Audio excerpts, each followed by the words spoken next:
Hi there, welcome to another episode. On this day I was heading to a large wooded area where I saw a gum branch that had fallen off a tree and was kind of perched up against it. This was my first time riding my car through the area, and I was on the lookout for dog walkers and kind of pedestrians, just hoping I wouldn't irritate anyone. And I actually came across someone else chopping wood with an axe, and I was worried that they had actually found the branch before me, or someone else had found it, because I couldn't find it anyway. But I drove around for a little bit more and I eventually saw it, this giant beautiful gum branch perched up against the tree and leaning on the floor like this. What made this a bit interesting is that all the weight was leaning onto the bottom of the branch, and so I had to be quite thoughtful with how I approached cutting it, because as soon as I cut off the bottom, the whole thing would fall, and I wasn't quite sure which direction it would fall in. And obviously if that couple of 100-kilogram branch fell on me, I'd be in some serious trouble. So first off, start by just clearing some of the branches to make it easier to access. Still got my new chain on from the other day, and so it goes quite quickly and seamlessly. But as you can see, I'm constantly just trying to work out where's the weight of this branch lying, and which way is it going to fall, and actually how stable is it. But I gave it a few nudges and it didn't budge at all, so it wasn't going anywhere without me first cutting it up. So I decided to cut from just off the bottom of the floor, and basically the branch will drop a little bit, but should still stay balanced. But I am quite cautious about what's going to happen.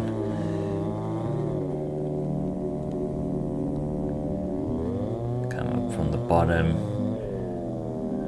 and then I realize, wait a minute, the weight might be on the wrong side, so let me come to this way. And I go from the bottom, keep looking up just to make sure it doesn't fall.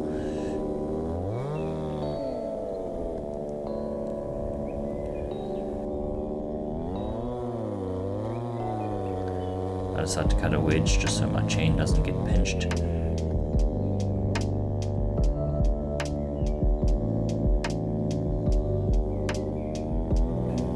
It actually flies out. Oh, nearly hits me in the leg. So now I think, okay, let me cut through here and watch it drop. And there it goes. It just falls down. I get quite a fright, as you can see, and run away. But now it's dropped a little bit and it's resting on the bottom, and at this point I realize that I'm going to have to cut this thing in a way that the whole thing falls down, and my next cut is gonna be that cut. So my plan here is now to cut another wedge. As I'm quite a beginner at chainsawing, I don't realize that when you cut a wedge it seems to shoot back. If anyone's got any tips or advice on how to do that without it shooting back and firing into my chest or into my legs, I'd appreciate it. There's got to be a way. You see there, it kind of jolts up. Anyway, I get rid of the wedge, and now I can cut through there without it pinching my saw. Just working it out. Then I realize, hang on, let me clear out some of this stuff so that I can, if I need to run back quickly, I'm not going to trip and fall over all these branches. So just clear out some branches, get a good exit path, and then get to work. Conscious that I am alone out here by myself, and that if I get stuck under this 800-kilogram branch, I'll be in trouble. I go from underneath, and then here comes the moment. Magic.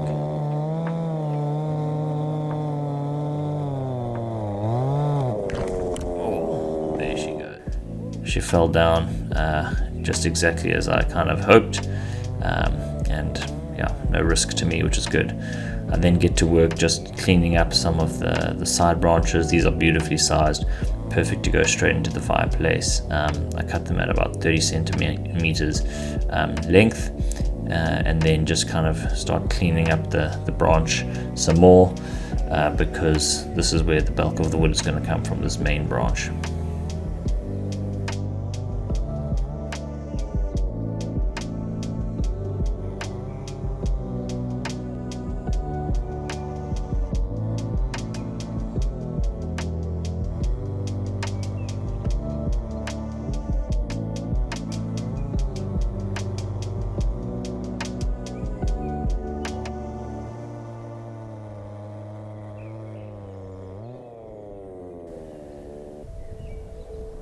After I've got a few dozen pieces, start throwing them back towards the car, getting ready to load up.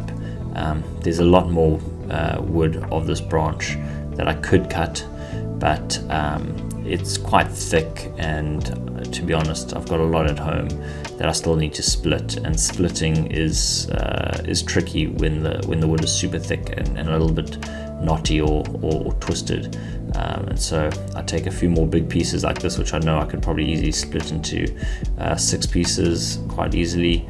It looks nice and straight, so the splitter should work quite well on this. And then all there is to do is load up the car with the rest of the logs and head on home and get splitting. All in all, a super successful afternoon. This whole thing took me probably an hour, if that. And always happy to be taking home some gum wood for the fire. I'm really stoked with this one, and there's plenty more out there, whoever else wants to go and get some. So happy hunting. See you next time.